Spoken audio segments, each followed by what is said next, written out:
And there are so many things that don't happen when microbial populations reduce in the soil, and so many amazing beneficial things that happen when they're present in really large amounts. And that's why the added step, feeding soil biology, so that the biology can feed the plants, is so necessary.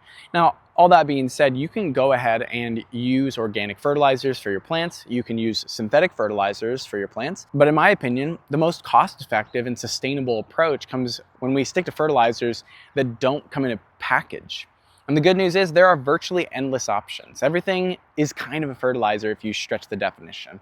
Everything that can decompose on the soil. And notice that I said on. Yes, organic matter does decompose in the soil as well, but with a few important exceptions. For the most part, you want the microorganisms in the soil to be the ones that bring organic matter into the soil. As the gardener who's feeding the soil, you just need to place organic matter on the top, and the biology will actually do the work to integrate it into the lower layers. Now, for the sake of this video, I want to keep this application principle really precise. We're not going to talk about adding extra microbe brews or teas to the soil. In this video, I want to sing the praises of a good organic mulch. Reason being, microbes are in the soil already. I'm of the belief that more microbes often means better.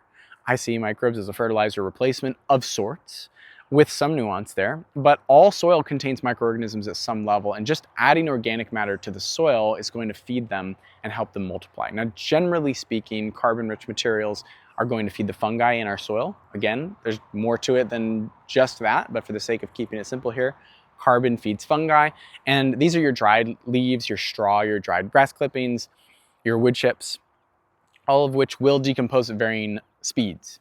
They will, however, decompose more slowly than the nitrogen-rich materials, which happen to be better food for fast-acting bacteria. You might think about fungi and bacteria as the tortoise and the hare here.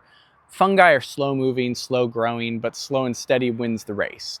Bacteria are fast to grow and fast to die off. Both play an absolutely essential role in soil health. The reason I bring this up here is because super woody carbon materials will take a bit longer to build the organic matter and nutrient bank in your soil when compared to nitrogens. Going for something that accomplishes a bit of both is never a bad idea. So spreading some aged manure and then straw over the top could be a great combo. Manure breaks down fairly quickly, feeding fast-acting soil microbes, and straw will stick around a bit longer, giving your fungi a bone to gnaw on. Compost is pretty elite when it comes to a mulch material, and it's the one that I try to use the most. Homemade compost is going to contain a healthy balance of materials and is already well on its way to becoming soil-like.